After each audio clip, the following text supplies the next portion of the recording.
So, when you look at the seas and oceans on the map, you might think that they just flow into each other. It seems like there's only one big ocean, and people just gave different names to its parts. Well, you'll be amazed how vivid the borders between them are. The border between the Pacific and Atlantic Oceans is like a line between two worlds. It's as if the two oceans meet at an invisible wall, which does not let them flow into each other and mix their waters. Why on earth does it happen? We know for sure there is no invisible wall inside, and water is water. What could interfere with its mixing? The thing is that water can be different too. The Atlantic and Pacific Oceans have different density and chemical makeup, the level of salinity and other qualities. One can see by their color that they are far from being the same. The borders between the two bodies of water with different physical and biological characteristics are known as ocean climes.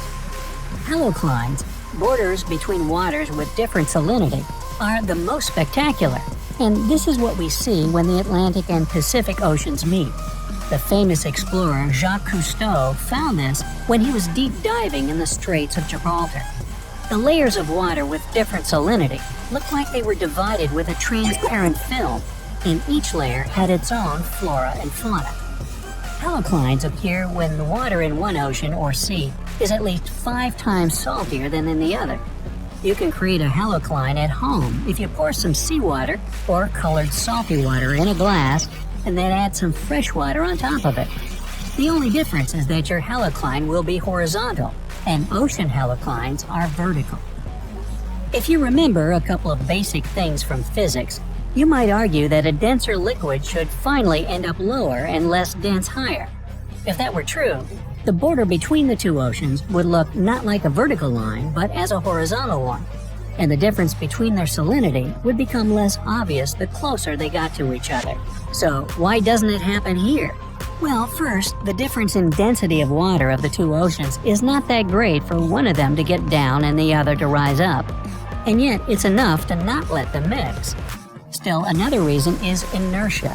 One of the inertial forces known as the Coriolis force influences objects when they are moving in the system of axes, which in its turn is moving too.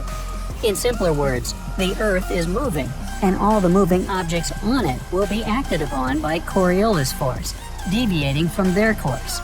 As a result, the objects on the Earth's surface don't move straight on, but deviate in clockwise order in the northern hemisphere and counterclockwise in the southern.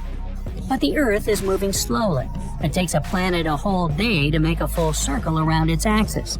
That's why the Coriolis effect gets obvious only in long time intervals, with cyclones and ocean flows. And this is why the direction of flows in the Atlantic and Pacific Oceans is different. It also doesn't let them mix. Another important difference between the two oceans' water is the strength of molecules' connection, or surface tensile strength. Thanks to this strength, molecules of a matter hold on to each other. The two oceans have a totally different surface tensile strength, and it also doesn't let them mix. Maybe they could gradually start mixing with time, but as the flows in them have opposite directions, they just don't have time to do this. We think that it's just water in both oceans, but its separate molecules meet for just a short moment and then get carried away with the ocean flow. Don't you think, though, that only the Atlantic and Pacific Oceans don't get on well with each other? There are a lot of places on the planet where water in the two seas or rivers doesn't mix. There are also thermoclines, borders between water of different temperatures, like the warm water of the Gulf Stream and much colder North Atlantic Ocean. Chemoclimes are the most amazing ones. These are borders between waters having different microclimate and chemical makeup. The Sargasso Sea is the biggest and most widely known chemocline. It is a sea within the Atlantic Ocean, which has no shores, but you've got no chance not to notice it. Let's have a look at some other spectacular clines on the planet. 1. The North and Baltic Seas. These two seas meet near the Danish city of Skagen. The water in them does not mix because of different density. Sometimes you can see the waves of the two seas clash into each other, making foam, and yet their water mixes gradually. That's why the Baltic Sea is slightly saline. If there had been no water coming to it from the North Sea, it would have been a huge freshwater lake. 2. The Mediterranean Sea and the Atlantic Ocean. They meet at the Strait of Gibraltar and have a different density and salinity, so their water does not mix too. 3. The Caribbean Sea and the Atlantic Ocean.